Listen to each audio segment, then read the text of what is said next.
공공이나 민간에서 전문 분야를 연구하기 위해 세운 기관들이 있습니다. 한국과학기술연구원, 한국천문학연구원, 표준연구원, 미래발전연구원, 미래인력연구원 등등 셀 수 없이 많습니다. 정부 출연연구원도 있고 민간 연구기관도 있습니다. 오늘 설교를 준비하다가 이 많은 연구원 중에 정말 특이한 연구원을 하나 발견했습니다. 바로 이것입니다. 한국연속성연구원입니다. 연속성이라고 하는 것은 끊어지지 않고 계속 이어지는 거잖아요. 이런 걸 연구한다는 겁니다. 이 연구원이 하는 일은 정부가 국민에게, 기업이 고객에게 제공하는 서비스가 중단되지 않도록, 연속되도록 컨설팅을 하고 교육을 하고 솔루션을 제공하는 것입니다. 뭘 하든지 용두사미가 되지 않고 유종지미가 되도록 꾸준히 이어져야 되잖아요. 맛집의 맛도 이어져야 되고 집안의 가풍도 이어져야 되고 국가의 품격도 이어져야 하는 것입니다. 저는 연속성을 연구하는 기관이 있다는 사실에 적잖게 놀랐습니다. 사실 연속성은 매우 중요하기 때문이죠. 오늘 본문도 연속성을 강조합니다. 본문 1절, 2절을 같이 읽어보십시다. 1절, 2절 시작. 예수께서 12제자를 불러 모으시고 모든 귀신을 제어하며 병을 능력과 권위를 주시고 하나님의 나라를 전파하며 앓는 자를 고치게 하려고 내보내시며. 아멘. 자, 예수님께서 제자들에게 귀신을 제어하고 병을 고치는 능력과 권위를 주셨습니다. 목적은 하나님 나라의 복음을 전파하기 위해서, 하나님 나라의 복음을 전파하기 위해서 제자들에게 예수님에게 있는 능력과 권위를 주신 겁니다. 본래 병을 고치고 귀신을 쫓는 것은 예수님이 하신 일입니다. 예수님은 가는 곳마다 병자를 치유하고 귀신을 쫓으셨습니다. 예수님께서 병을 고치고 귀신을 쫓은 것은 유대 사회에서 이슈를 선점하거나 아니면 본인의 세를 규합하기 위해서 한 것이 아니고 하나님 나라의 복음 전파, 그 전도를 위해서 하신 것입니다. 이건 전도의 방편이었습니다. 그런데 예수님께서 자기에게 있는 이 능력과 권위를 이제 제자들에게 주었다는 것입니다. 왜 주셨을까요? 연속성을 위해서입니다. 어떤 연속성을 위해서입니까? 복음 전파의 연속성을 위해서 예수님은 제자들에게 이 능력과 권위를 주신 것입니다. 자신에게 있는 능력과 권위, 이제는 너희들에게 복음을 전하는 일을 맡긴다. 그러면서 그 능력과 권위도 제자들에게 주신 것입니다. 그래서 제자들에게 그 능력과 권위가 나타났습니다. 하지만 온전히 나타난 때가 있습니다. 언제부턴가 하면 오순절 성령 강림 이후부터입니다. 그 전에 제자들은 귀신을 쫓다가 창피를 당하는 일도 있었습니다.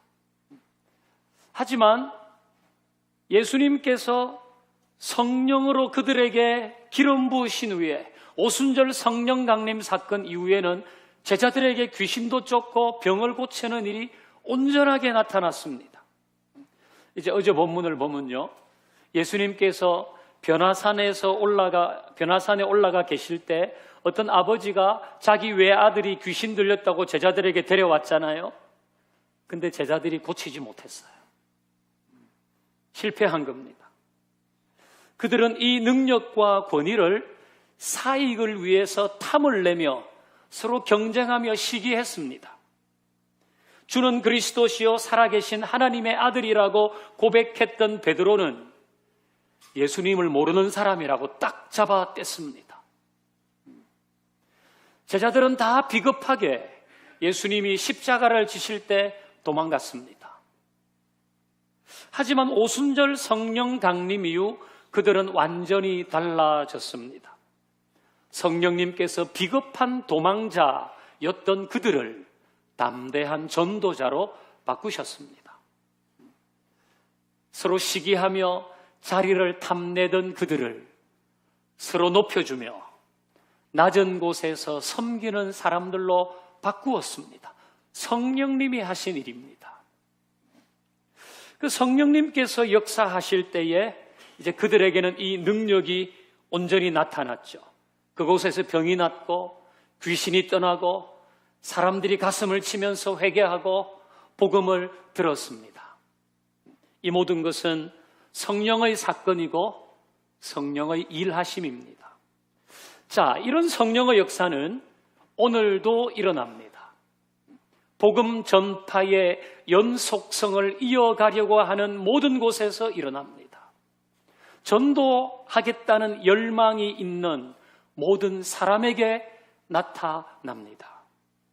성령님은 이 능력과 권위를 나를 과시하려고 주지는 않습니다. 성령님은 소위 말해서 영빨이 센 사람으로 자신을 드러내는 일에는 이런 능력과 권위를 주지 않습니다. 그냥 복음을 전하는 일, 그 일을 위해서 주시는 것입니다. 여러분, 우리는 전도하는 일을 위해서 이 능력과 권위가 나타나도록 성령님께 구하십시다. 여러분이 전도하려는 사람이 병들었다면 그의 병고침을 위해서 기도하십시오. 여러분이 전도하는 사람의 문제 해결을 위해서 기도하십시오. 그 사람이 주님 앞으로 나오는데 방해되는 것이 있다면 사라지기를 기도하십시오. 그에게 역사하는 악한 영이 떠나기를 기도하십시오. 예수님께서 이 능력과 권위를 우리에게 주시기 때문입니다. 저는 아픈 사람을 많이 만납니다.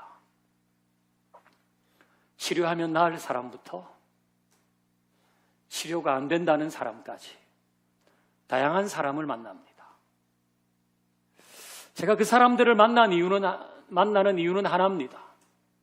하나님의 위로를 전하고 그의 병고침을 위해서 기도하기 위해서입니다. 근데 병이 좀 가벼운 사람을 만나서 기도할 때는 제 마음도 가볍습니다. 근데 병이 중한 사람을 만나서 기도할 때는 제 마음이 무겁습니다. 제 마음이 아픕니다. 저는 그 마음 그대로를 가지고 하나님께 기도합니다. 근데 가끔 이런 생각이 스쳐갑니다. 내가 기도하는데 병 안 나오면 어떡하지? 영성 없는 목사 되는 거 아닌가? 그냥 하지 말까? 내가 기도하는데 이 사람의 병이 더 중해지면 어떡하지? 그냥 기도하지 말까? 이런 생각을 합니다. 내가 기도하는데 이미 이건 누가 봐도 안 되는 병이고 병원에서도 그렇게 진단했다는데 하나님 고쳐주십시오. 하나님 이 사람을 치료해 주십시오. 이렇게 기도하는 것은 쉽지는 않습니다. 하지만 저는 기도합니다. 제가 하나님의 섭리를 다 알 수는 없지만 저는 그 사람이 낫기 원하기 때문입니다. 저는 우리의 사랑하는 지체가 그 병에서 벗어나기를 바라기 때문입니다. 그래서 제 소원을 하나님께 아뢰입니다. 이런 기도는 목사만 할 수 있는 것이 아니라 여러분 모두가 할 수 있는 것입니다. 예수님께서 우리에게 그런 능력과 권위를 주셨기 때문입니다.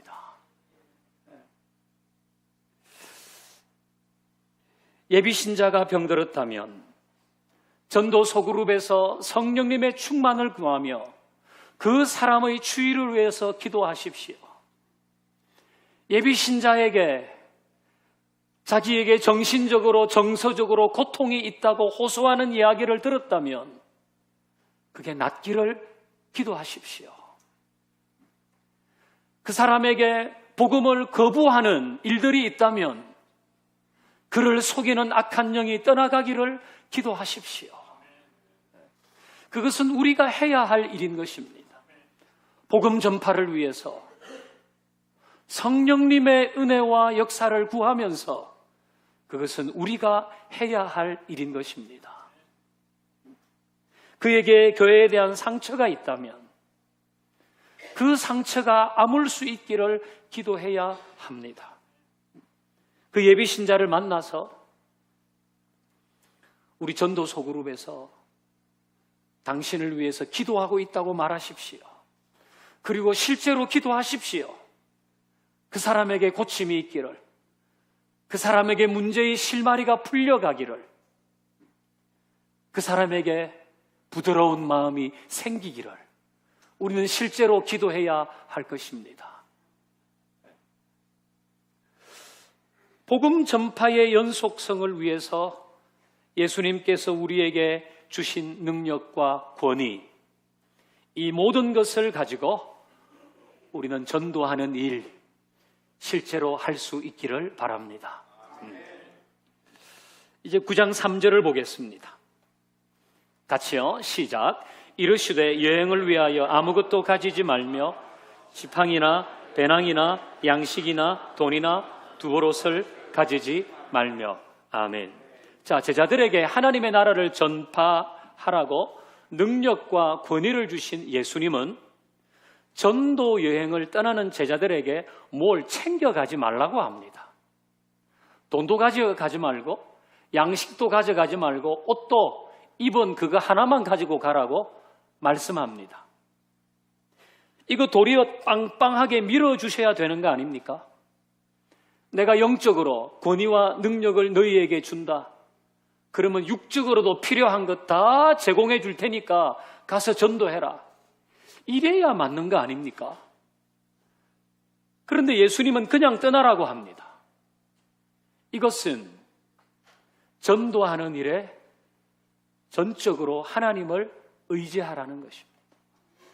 전도하는 일에는 하나님을 전적으로 의지하라. 이것은 예수님이 주신 능력과 권위를 위해 성령님께 기도하라는 것과 맥을 같이 합니다. 성령님의 역사를 구하는 것, 그 내 힘으로 할 수 없기 때문에 하는 거거든요. 이제 우리 5월달에 행복으로의 초대를 앞두고 13주간 준비를 합니다. 지난주부터 13주가 시작되었는데요. 우리 지난주 영상도 봤어요. 이번 주에도 볼 거예요. 앞으로 13주 동안 볼 거예요. 그리고 앞으로 13주 동안 뭘 할 건지 다 계획되어 있습니다. 근데 이 계획만으로는 안 되는 거 아닙니까? 그래서 하나님을 의지해야 하는 겁니다. 제가 설교 시간에 우리 같이 전도하고 복음을 전하자는 얘기를 할 겁니다. 근데 이것만으로 됩니까? 그래서 하나님을 의지해야 하는 겁니다. 성령님께서 우리가 기도할 때에 우리 마음에 움직임이 있게 하시고, 그동안 전도하라고 했을 때 이건 그냥 좀 열심히 있는 몇몇 사람들이 하는 일이지, 별로 관심을 갖지 않은 내 마음을 흔들어 주시고, 이 전도하라고 할 때 나는 지금까지 예비신자 한 명도 작정해 본 적이 없는데 그런 사람의 마음도 흔들어 주시고, 그건 성령님이 하셔야 되는 일인 겁니다. 제가 여기서 목이 터지라고 얘기해봐야 그건 여러분이 듣기는 하지만 여러분의 마음을 흔들 수 있는 능력까지는 안 됩니다. 그래서 성령님의 역사를 구해야 돼요. 오순절 다락방에 120명이 모였는데요. 그 120명 중에는 예수님의 제자들이 다 포함되어 있었겠죠. 유다 한 사람을 빼고 마띠아가 들어갔겠죠. 하지만 그 12명의 제자는 변변한 사람들이 아니에요. 그거 다 예수님 모른다 그러고 딱 잡아떼고 뒤로 슬슬 물러가고 이런 사람들 아닙니까? 근데 그 사람들이 약속하신 성령을 기다리기 위해서 거기 모였어요. 그리고 그 120명 중에는 좀 믿음 좋은 여인들은 있었을 겁니다. 끝까지 예수님을 따라갔던 사람, 예수님의 십자가까지도 가고 예수님의 무덤 앞에도 따라갔던 신앙 좋은 여인들이 있었을 겁니다. 하지만 별로 믿음 없는 사람들도 있었을 겁니다. 그런데 120명 모두에게 성령님이 임하셨어요. 그 중에 몇 사람을 골라서만 임하신 것이 아니라 그 모든 사람에게 불의 혀같이 갈라지는 강한 바람 소리 같은 성령이, 그렇게 표현할 수밖에 없는 변화가 있었단 말이에요. 그래서 사람들이 마음이 흔들린 겁니다. 아, 이게 아니구나. 전해야 하는 거구나. 그리고 예수님의 말씀을 생각하고 저들이 나가서 전했을 때에 귀신이 떠나가고 병이 고쳐지는 역사들이 일어났습니다. 그건 그 사람들의 영빨이 좋아서 그렇게 된 게 아닙니다. 성령님이 그 일을 하셨습니다. 그래서 우리도 이 복음을 전하는 일에 전적으로 하나님을 신뢰하고 의지하면서, 저는 자신이 없는데요, 저는 그거 잘 못하겠는데요, 저는 본래 관심이 없었어요. 그런 우리의 마음을 성령께서 흔들어 주시기를 구할 수 있기를 바랍니다.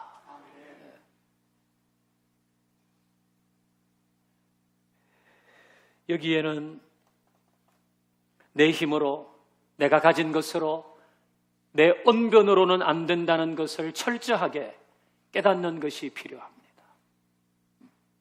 그리고 나에게 복음을 전하는 데에 관심이 없다는 것도 인정해야 됩니다. 그래서 예수님의 생각과 내 생각이 너무 다른 것을 회개하고 성령님의 역사가 나에게 있기를 기도해야 하는 겁니다.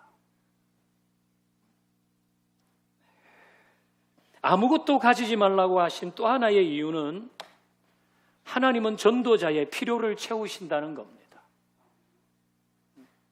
나는 말주변이 없는데, 나는 MBTI가 I로 시작하는데, 나는 시간이 없는데, 나는 재정이 없는데, 나는 여유가 없는데, 이런 생각으로 미리 불안하고 미리 두려워하지 말라는 겁니다. 하나님이 채워주실 것이다. 하나님이 할 말도 주실 것이다. 하나님이 분위기도 만들어 주실 것이다. 우리에게 마음만 있다면 하나님이 하실 것이다. 그것을 말씀하는 것입니다. 어떤 의사 장로님은 자기의 본업이 전도이고 부업이 의사라고 했습니다. 어떤 사업하시는 권사님은 자신의 본캐가 전도이고 부캐가 사업이라고 했습니다. 이것은 전도할 때 하나님께서 그 필요한 모든 것을 채우신다는 것을 경험한 사람의 고백입니다. 자기는 경험했거든요. 아무것도 가지지 말고 입은 채로 떠나라. 그래도 하나님이 채워주신다. 그걸 경험하며 갈 때에 그가 전하는 복음은 더 힘있지 않겠습니까?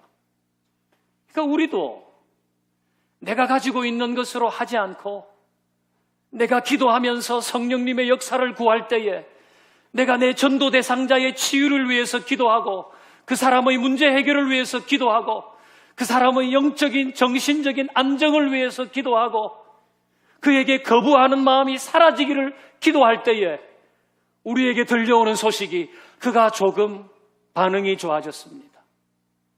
그의 몸에 안정을 찾았습니다. 이런 이야기를 들을 때 우리의 전도는 더 힘이 있게 될 것입니다. 주님은 지금 우리에게 그런 일을 경험하라고 하십니다. 그리고 성령님을 의지하라고 하십니다. 이것이 우리의 일인 것입니다. 자, 예수님의 또 한 가지 당부가 있습니다. 우리 9장 5절을 읽습니다. 시작. 누구든지 너희를 영접하지 아니하거든 그 성에서 떠날 때에 너희 발에서 먼지를 떨어버려 그들에게 증거를 삼으라 하시니. 아멘. 자, 누구든지 너희를 영접하지 아니하거든. 이 말씀은 예수님의 능력과 권위를 가지고 전도자로 떠난 제자들의 이야기를 거부할 사람들이 있을 것이란 말씀입니다. 누구든지 너희를 영접하지 아니하거든. 모든 사람들이 제자들의 말을 수용할 것이 아니다. 그런 말씀이에요. 우리도 전도할 때 이런 일이 일어납니다. 우리가 예비신자를 작정했는데 그 사람 무관심해요. 외면해요. 더 노골적으로 거부하기도 해요. 예수님은 그런 사람이 있을 것이라고 예상하라는 겁니다. 그런 사람이 있을 것이다. 그 예상하라. 이상하게 보지 마라. 그렇다고 전도를 실패라고 여기지 마라. 여러분, 우리가 사회생활하면서 사람들 만나잖아요. 그 모든 사람이 나에 대해서 호감을 나타냅니까? 우리가 직장일로, 사업차, 일상생활하면서 사람들을 만나는데 그 사람들이 다 내 말을 경청해주고 내가 부탁하면 뭐든지 오케이 해줍니까? 그렇지 않습니다. 그래도 우리는 이 세상 참 이상하네 그렇게 생각하지 않아요. 왜? 그건 우리가 예상하고 있는 일이기 때문에. 마찬가지로 우리가 예비신자에게 전도할 때에 이것을 곱지 않게 보는 사람들이 있습니다. 그리고 제발 나한테 그 말 하지 마라. 우리 인간관계 상한다. 심지어 그렇게 말하는 사람도 있을 겁니다. 아예 현 시국의 정치판에 등장하는 목사를 사칭하는 사람, 그리고 일부 교회와 목사들 때문에 목사와 교회를 싸잡아 비난하는 사람도 있습니다. 예수님 시대부터 있었습니다. 이상한 일이 아닙니다. 그것 때문에 우리가 위축되거나 내가 전하는 복음이 실패했다고 여기는 것은 옳지 않아요. 영접하지 않는 자가 반드시 있을 것이라고 예수님이 이미 우리에게 말씀하십니다. 그러니 그런 것 때문에 주저하지 말라는 것. 3월 1일 3.1절 우리 첫날 새벽 기도회 했는데요. 이날 우리가 함께 묵상한 말씀은 씨 뿌리는 자의 비유였습니다. 농부가 씨를 뿌렸는데 덜어는 딱딱한 길 위에, 덜어는 돌밭에, 덜어는 가시밭에, 덜어는 좋은 땅에 떨어졌습니다. 왜 이 농부는 길가에 씨를 뿌렸을까요? 왜 돌밭에 씨를 뿌리고 가시밭에 씨를 뿌렸을까요? 좋은 땅에만 뿌려도 되는 거 아닙니까? 근데 왜 길가나 돌밭이나 가시밭에 씨를 뿌렸습니까? 결론부터 말하면 일부러 그런 게 아니란 겁니다.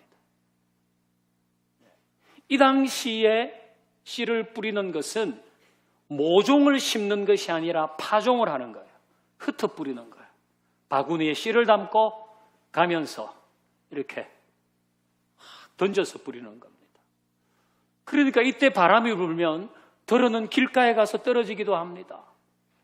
덜어는 돌밭에 떨어지기도 합니다. 덜어는 가시밭에 떨어지기도 합니다. 하지만 덜어는 좋은 땅에도 떨어집니다. 예수님의 말씀은 우리가 전도의 씨를 뿌릴 때도 이런 일이 생긴다는 거예요. 우리가 뿌린 전도의 씨 중에 길가나 돌밭이나 가시밭에 떨어진 것 있습니다. 근데 그거 의미 없게 여기지 말라는 거예요. 그럴 수 있다는 겁니다. 하지만 반드시 좋은 땅에도 떨어진다는 거예요. 그리고 그 땅에 떨어진 씨앗은 100배의 열매를 맺는다는 겁니다. 그러니까 뿌려야 되는 겁니다. 만약 농부가 길가, 돌밭, 가시밭에 씨가 떨어질까 봐 뿌리지 않으면 좋은 밭에도 씨는 떨어지지 않습니다.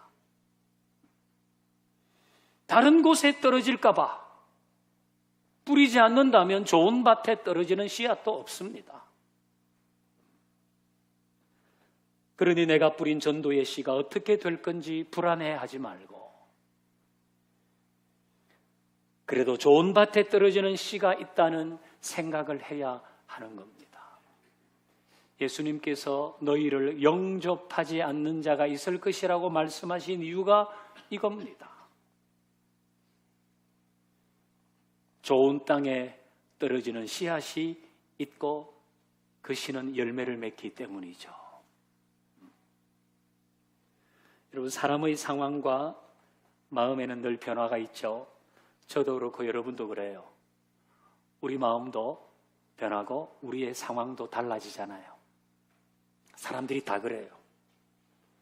전에는 나의 예비 신자의 마음이 길가와 돌밭과 가시밭 같았을 수 있습니다. 하지만 그 사람에게 어떤 일이 일어났어요. 그래서 그 일로 인해서 그 사람의 마음밭이 좋은 땅으로 바뀌었을 수 있습니다. 이건 내가 전하기 전에는 모릅니다. 뿌리기 전에는 모릅니다. 그러니 지난번에 그 예비 신자가 반응이 좋지 않았다고 포기하면 안 돼요.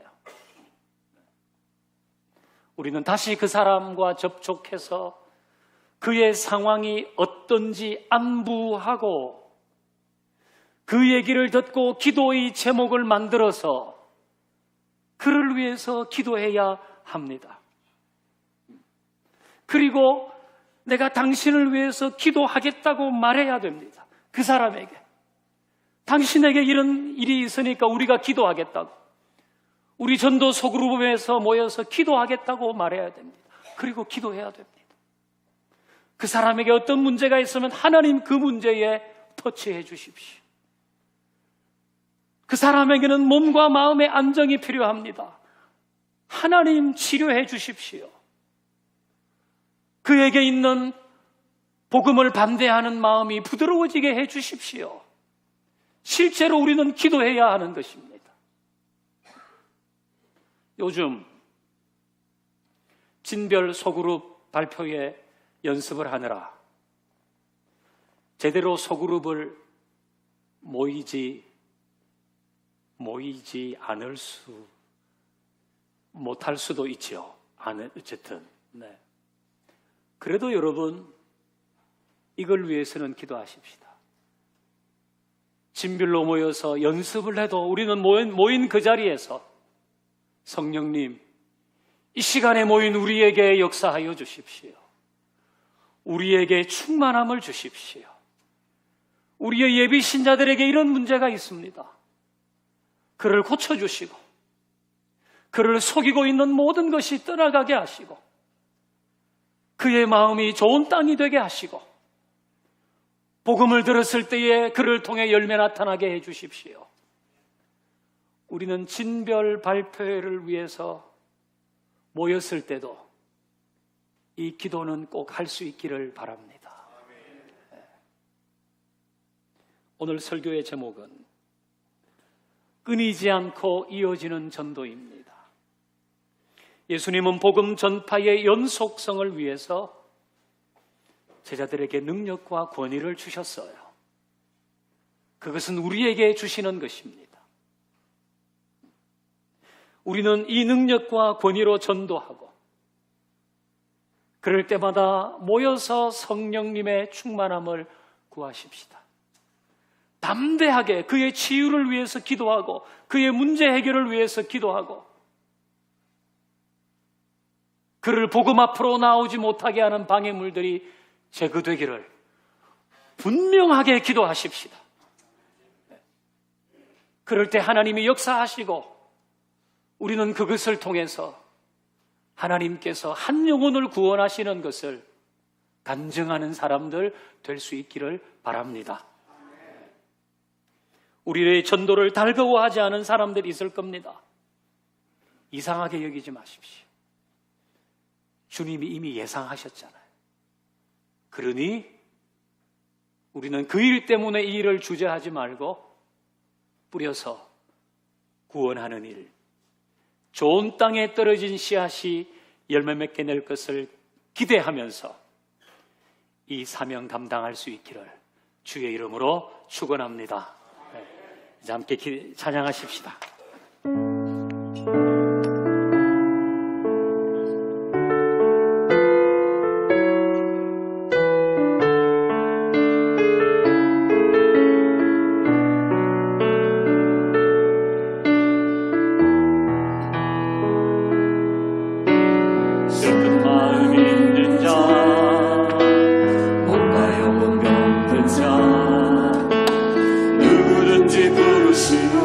예수 이름